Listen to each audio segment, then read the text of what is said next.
일단 이번에 국정감사 과정에서 국가기록을 해서 이재정 의원님이 입수한 알아낸 새로운 기록들을 근거로 해서 날카로운 질문들을 했고 그게 언론에서 굉장히 큰 호응을 받았다라고 정리하면 될까요? 저는 근데 제가 진짜 겸손한 사람인데 그래서 알고 있습니다만 아니, 잘 알아요. 잘 아는데 오늘 안 그러셔도 돼요. 그래서 드리는 말씀인데 저는 그냥 기록을 발굴했고 그것까지는 제 작품일 수 있어요. 왜냐면 워낙에 많은 기록 중에 취사 선택을 해야 되거든요. 제 눈으로 보고 왔는데 또 여러 기자님들이 그걸 본인의 눈으로 또 각색을 해주시더라고요. 취사 선택을 하고 또 의원님들이 각각의 관심 사항에 따라서 그 기록이 또 입체감 있게 살아나더라고요. 저는 그 과정에서 굉장히 뿌듯하고 많은 자원들을 발굴을 했어요. 이재정 의원이 국감 전부터 이렇게 필사해온 자료를 그 우리 당의 적폐청산위원회에서 하나씩 이렇게 공개를 했어요. 그래서 뭐 국정원 문제도 그렇고 블랙리스트도 그렇고 그래서 이 모든 것을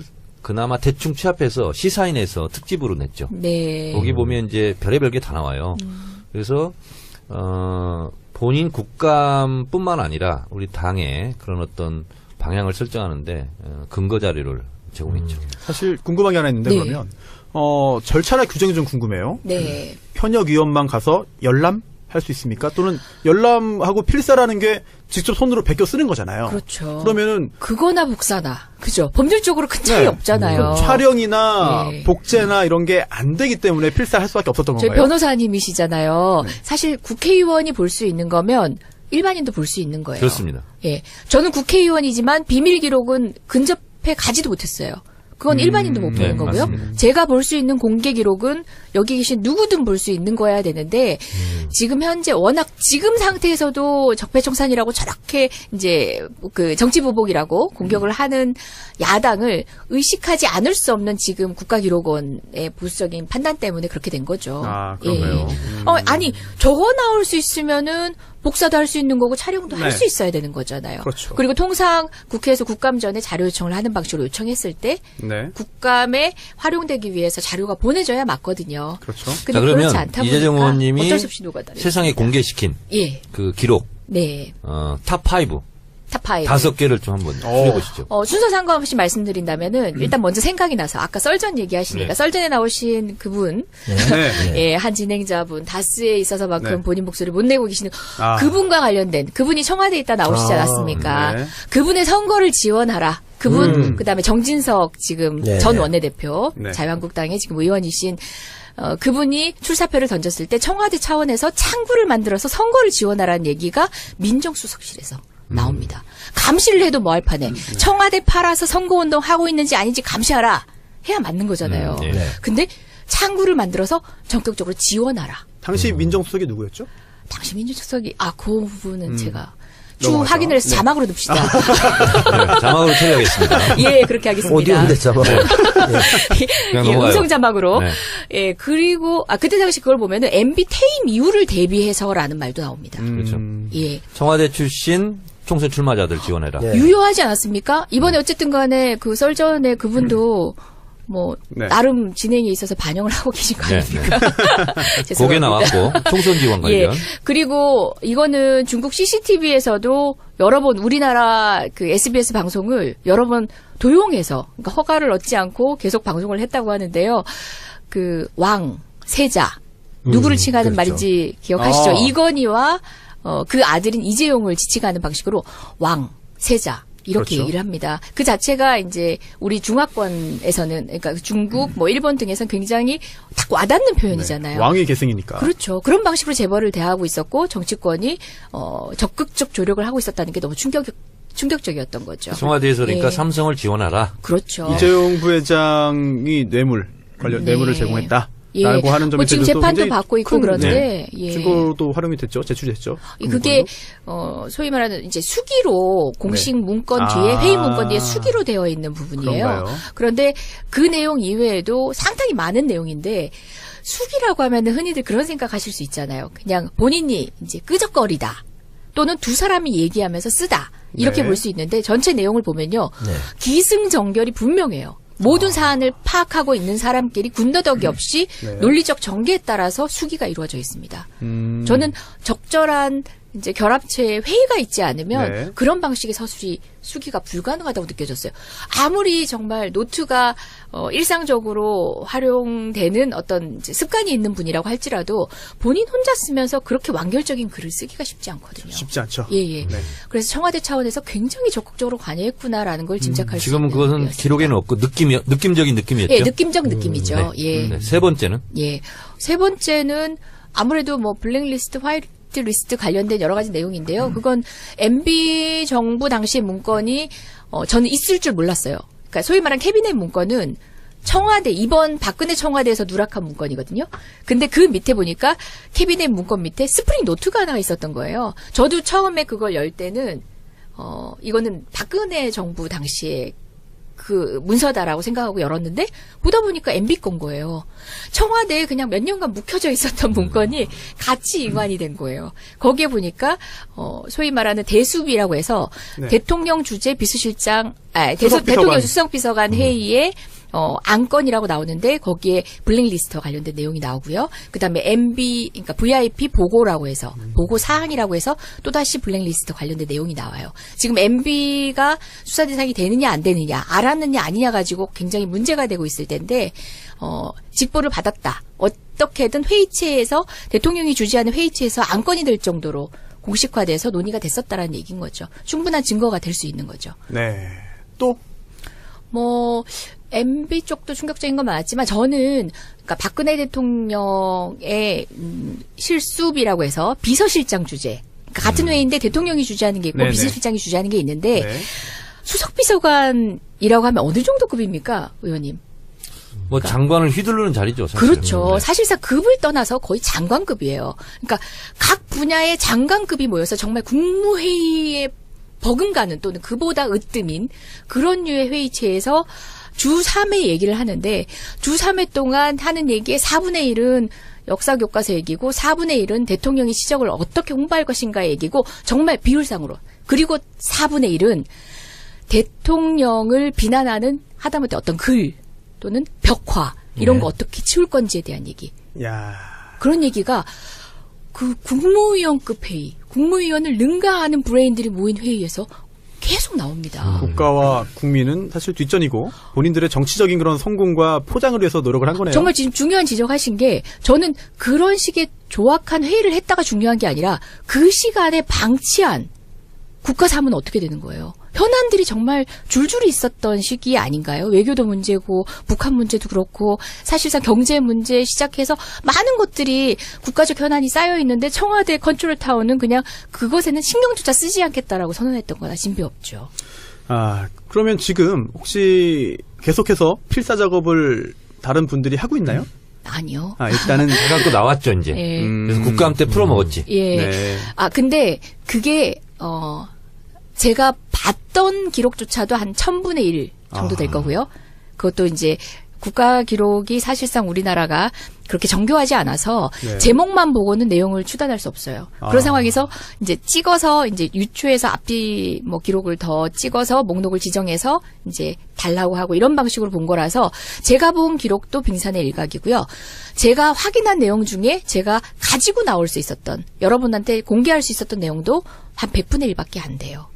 너무 많은 내용들이 있고 이것을 뭐 검찰 수사에 활용하고 아니고를 뭐 지켜보고 아니고 국민들이 알고 아니고를 떠나서 저는 정리될 필요가 있는 기록이에요. 이런 방식으로 정리하면 안 되는 거죠. 국회의원 가서 지금 적어 나와서 할 수 있는 게 아니라서 저는 원칙적 수준에서 이 기록들을 어떻게 우리가 정리해서 남길 거에 대한 고민은 반드시 해야 될 것 같아요. 혹시 지금 보관되어 있는 그런 그 기록물 중에 이렇게 이재정 의원님처럼 큰 아주 엄청난 고생을 하지 않고 닫아낼 수 있으면 좋은 거잖아요. 그렇죠. 그렇다면은 법원을 통해서 한번 법률적인 해결을 한번 시도해보는 건 어떨까 싶어서. 제가 어쨌든 저희가 집권당이다 보니까 사실상 그게 어렵다는 게 아니라 결단이 필요한 부분이긴 해요. 근데 또 법률상 공백이 없었던 것도 아니에요. 없었던 것도 아닌 상황이죠. 왜냐하면 이제 이게 뭐 지정 기록물이 될 거였다. 됐고 지정 기록물이면 어쨌든 접근할 수 없는 거잖아요. 발견이 미리 됐었더라면 지정 기록물이 됐었을 수도 있다. 그 논리가 옳다는 게 아니라 야당이 그런 주장이 옳다는 게 아니라 여튼간에 임기가 이런 방식으로 종료가 되고 또 임기 후에 발견된 기록물이 있고 하는 건 낯선 상황이긴 해요. 그리고 법률가로서 제 소신은 그럴 때는 공개가 원칙이다이긴 하지만 정치적으로 이제 여러 가지 고민들을 해서 어쨌든 지금 이런 국감 과정이나 한두 개의 싸움에서가 아니라 총체적으로 그냥 입장 정리를 한번 해서 이 기록이 공개다 비공개다를 정부 차원에서 한번 이제 국가기록원 차원에서 한번 결정해 줄 필요는 있는 것 같아요. 또 가서 필사를 해오는 방식은 이건 타협인 것 같아요. 저 역시도. 저는 이제 여기서 또 하나의 문제가 뭐냐면 네. 대통령 기록물 같은 경우는 보안을 요하는 것도 있을 거고 아니면 공개해도 좋을 것이 네. 있을 것 같은데 그런 지금 소팅이 안 된 것 같아요. 맞습니다. 박근혜 정권은 이게 정권이 교체됐다기보다는 정권이 분기돼가지고 갑자기 무슨 주랭랑 친 것처럼 돼가지고 네. 이 모든 이 자료가요 중요도와 가치도에 따라 분류가 안 돼 있어 지금. 그러니까 이것도 굉장히 큰 문제인 것 같아요. 예전에 얼마 전이죠. 그 5.18 관련해서 그동안 발견되지 않았던 문서가 새로 나왔거든요. 네. 그래서 굉장히 큰 충격을 줬는데 그동안 왜 이게 검색이 안 됐냐 봤더니 제목에 광주가 없었습니다. 전남. 그대로 하면 전남 소요 사태인가요? 이렇게 제목이 되어 있다 보니까 그게 광주로 하고 5.18하고 아무리 해도 검색이 안 됐던 거죠. 수십 년 동안. 네. 그런 문제가 또 있더라고요.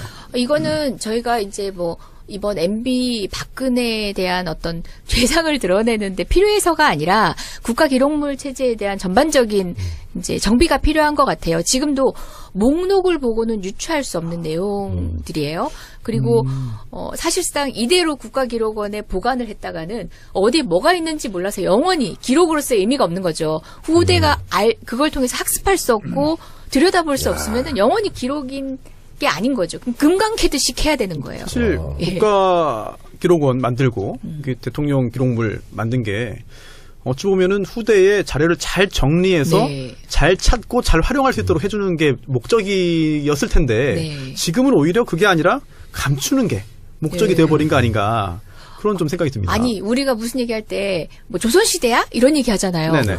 조선시대의 위대한 여러 가지 것들 중에 하나가 바로 그 기록이잖아요. 네. 그렇죠. 저희가 조선시대 관련된 영화 만들고 배우시잖아요. 네. 영화 만들고 드라마 만든 이유가 뭐예요? 그래도 기록이 살아있거든요. 픽션이라 할지라도 그런 걸 재현해낼 수 있을 정도로 뭐 문화적으로든 아니면 공식 기록이든 살아있거든요. 이 말은 기록하지 마라고 왕이 사관한테 얘기하면 그 말까지 기록한 게 네. 사관이고 그런 사관의 독립성을 보장해줬던 게 조선시대인데 지금 오늘날 우리 기록을 보면은 사실상 그렇게 살아있는 기록들이 없는 거죠.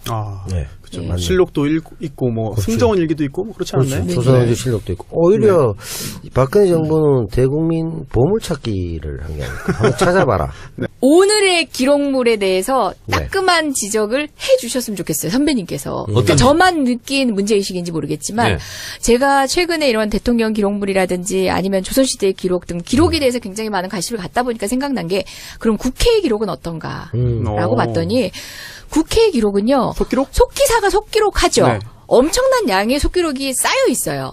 근데 이게 유용할까 과연? 어떤 역사학자님이 하시는 얘기가요. 본인이 이제 법과 관련된 책을 쓰려고 봤더니 재헌의회 당시에 재헌의회를 만들어가는 회의록들은 굉장히 리얼하게 담겨 있대요. 그러니까 심지어 뭐 이익균적권을 넣기 위해서 욕을 하면서 싸우는 내용도 들어가 있대요. 근데 오늘날 국회 기록은 죽어 있다는 거죠. 시나리오다. 법이 왜 만들어지는지가 리얼하게 안 드러난다는 거예요.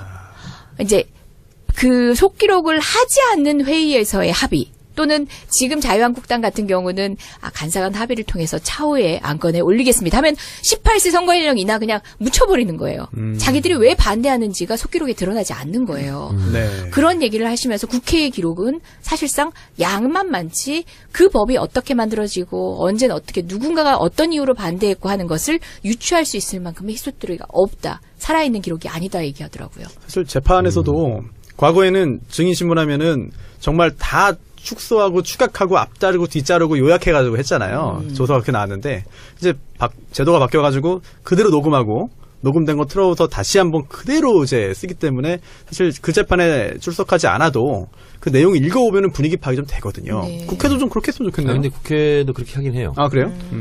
다 하지 못하는 제 건가요? 사무실에 그렇게? 지금 700페이지 네. 두 권 분량, 네. 19대 국회 속기록으로 기록된 네. 저희 육성, 그게 이제 책으로 있어요. 그래서 요청하면 돼요. 17대 국회, 19대 국회 제가 했던 거 만들어달라면 국회에서 만들어줘요. 굉장히. 그래서 저도 이제 가끔 가다가 무슨 안건인데 몇 년 지났으니까 이제 가물가물하잖아요. 그럼 그걸 이렇게 들춰서 언제쯤이었더라 이렇게 보면 리얼하게 제가 발언했던 게 다 나오더라고. 이제 그런 로 머티리얼.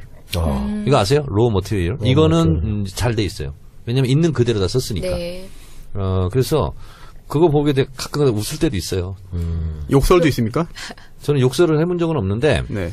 그 막 사투리 쓴 거 있잖아요. 그대로 교정 안 하고 그대로 다. 네, 아, 그래요? 원음으로 그대로 다 쓰게 돼 있어요. 근데 정청래 의원님 같은 경우는 국민의 목소리가 이 논의 과정에서 다 담겨져야 된다고 생각하고 말씀을 하시는 편이잖아요. 네.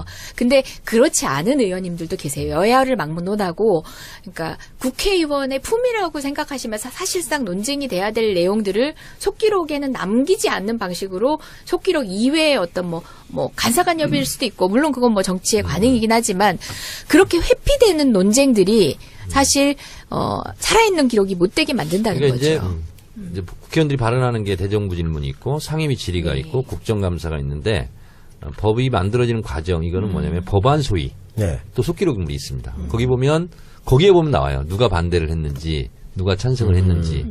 그래서 재밌어요. 근데 이게 워낙 양이 많기 때문에 네. 재밌어요. 정말. 재밌어요. 네, 정말 재밌어요. 보면. 그러면 그래서 이재정 의원도 본인이 발언했던 거 있잖아요. 속기록 한번 뽑아보세요. 아니, 재밌어 그러면. 저의 문제의식은 네. 그거였어요. 물론 법안 소위를 하면서 일부 이제 찬반에 대한 얘기는 하지만 정말 디테일한 반대의 솔직한 이유를 얘기하지 않는 그리고 또 이제 여야 간 합의 뭐 다음에 이런 식으로 이제 네. 그러니까 수년하는 방식으로 해서 회피하는 그런 그런 경우도 관행들이 많죠. 좀 있더라고요. 좀 솔직하게 그게 좀 하면 좋겠다. 아쉬웠어요. 예.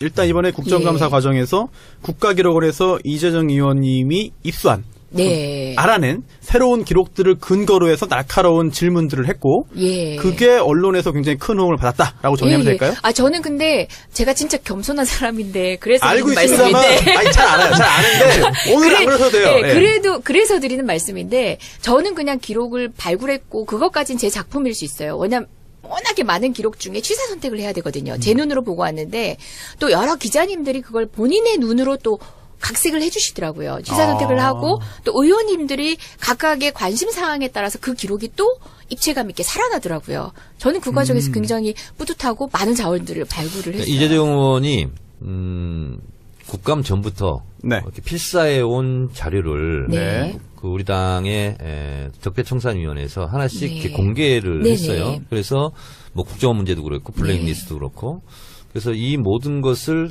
그나마 대충 취합해서 시사인에서 특집으로 냈죠. 네. 저는 복사도 할 수 있는 거고 촬영도 할 네. 수 있어야 되는 거잖아요. 그렇죠. 그리고 통상 국회에서 국감 전에 자료 요청을 하는 방식으로 요청했을 때 네. 국감에 활용되기 위해서 자료가 보내져야 맞거든요. 그렇죠. 근데 자, 그러면 그렇지 않다 이재정 보니까 의원님이 어쩔 수 없이 녹아다녔습니다. 세상에 공개시킨 예, 그 기록 네, 탑5 탑5. 5개를 좀 한번 추려보시죠. 순서 상관없이 말씀드린다면은 일단 먼저 생각이 나서 아까 썰전 얘기하시니까 네. 썰전에 나오신 그분 네. 예, 한 진행자분 다스에 있어서만큼 네. 본인 목소리를 못 내고 계시는 아. 그분과 관련된 그분이 청와대에 있다 나오시지 않았습니까? 네. 그분의 선거를 지원하라. 그분 그다음에 정진석 지금 네. 전 원내대표 네. 자유한국당의 지금 의원이신 그분이 출사표를 던졌을 때 청와대 차원에서 창구를 만들어서 선거를 지원하라는 얘기가 민정수석실에서 나옵니다. 감시를 해도 뭐 할 판에 청와대 팔아서 선거운동 하고 있는지 아닌지 감시하라 해야 맞는 거잖아요. 네. 근데 창구를 만들어서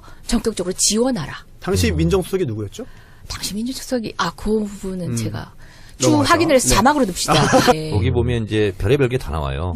그래서 본인 국감뿐만 아니라 우리 당의 그런 어떤 방향을 설정하는데 근거 자료를 제공했죠. 사실 궁금한 게 하나 있는데 네. 그러면 절차나 규정이 좀 궁금해요. 네. 현역위원만 가서 열람할 수 있습니까? 또는 열람하고 필사라는 게 직접 손으로 베껴 쓰는 거잖아요. 그렇죠. 그러면은 그거나 복사나 그죠? 법률적으로 큰 차이 네. 없잖아요. 그럼 촬영이나 네. 복제나 이런 게 안 되기 때문에 필사할 수밖에 없었던 저희 건가요? 변호사님이시잖아요. 사실 국회의원이 볼 수 있는 거면 일반인도 볼 수 있는 거예요. 그렇습니다. 예, 저는 국회의원이지만 비밀 기록은 근접해 가지도 못했어요. 그건 일반인도 못 보는 거고요. 맞습니다. 제가 볼 수 있는 공개 기록은 여기 계신 누구든 볼 수 있는 거여야 되는데 지금 현재 워낙 지금 상태에서도 적폐청산이라고 저렇게 이제 그 정치보복이라고 공격을 하는 야당을 의식하지 않을 수 없는 지금 국가기록원의 보수적인 판단 때문에 그렇게 된 거죠. 아, 그런가요? 아니 저거 나올 수 있으면 네, 자막으로 처리하겠습니다. 예, 그렇게 하겠습니다. 오디오인데 자막. 예, 음성 자막으로. 네. 예, 그리고 그때 당시 그걸 보면은 MB 퇴임 이후를 대비해서라는 말도 나옵니다. 그렇죠. 예. 청와대 출신 총선 출마자들 지원해라. 네. 유효하지 않았습니까? 이번에 어쨌든 간에 그 썰전에 그분도 뭐 네. 나름 진행에 있어서 반영을 하고 계신 거 아닙니까? 고개 나왔고 총선 지원 관련. 예. 그리고 이거는 중국 CCTV에서도 여러 번 우리나라 그 SBS 방송을 여러 번 도용해서 그러니까 허가를 얻지 않고 계속 방송을 했다고 하는데요. 그 왕, 세자 누구를 칭하는 그렇죠. 말인지 기억하시죠? 이건희와 그 아들인 이재용을 지칭하는 방식으로 왕, 세자 이렇게 그렇죠. 얘기를 합니다. 그 자체가 이제 우리 중화권에서는 그러니까 중국 뭐 일본 등에서는 굉장히 딱 와닿는 표현이잖아요. 왕의 계승이니까. 그렇죠. 그런 방식으로 재벌을 대하고 있었고 정치권이 적극적 조력을 하고 있었다는 게 너무 충격적이었던 거죠. 청와대에서 그러니까 예. 삼성을 지원하라. 그렇죠. 이재용 부회장이 뇌물 관련 네. 뇌물을 제공했다. 예. 라고 하는 점에 뭐 지금 대해서도 재판도 굉장히 받고 있고 큰, 그런데 예. 증거도 활용이 됐죠. 제출됐죠. 그게 소위 말하는 이제 수기로 공식 네. 문건 뒤에 회의 문건 뒤에 수기로 되어 있는 부분이에요. 그런가요? 그런데 그 내용 이외에도 상당히 많은 내용인데 수기라고 하면은 흔히들 그런 생각하실 수 있잖아요. 그냥 본인이 이제 끄적거리다 또는 두 사람이 얘기하면서 쓰다 이렇게 네. 볼 수 있는데 전체 내용을 보면요 네. 기승전결이 분명해요. 모든 사안을 파악하고 있는 사람끼리 군더더기 없이 네. 논리적 전개에 따라서 수기가 이루어져 있습니다. 저는 적절한 이제 결합체에 회의가 있지 않으면 네. 그런 방식의 서술이 수기가 불가능하다고 느껴졌어요. 아무리 정말 노트가 일상적으로 활용되는 어떤 이제 습관이 있는 분이라고 할지라도 본인 혼자 쓰면서 그렇게 완결적인 글을 쓰기가 쉽지 않거든요. 쉽지 않죠. 예. 네. 그래서 청와대 차원에서 굉장히 적극적으로 관여했구나라는 걸 짐작할 수 지금은 있는 그것은 내용이었습니다. 기록에는 없고 느낌적인 느낌이었죠. 예, 느낌적 느낌이죠. 예. 네, 세 번째는 예.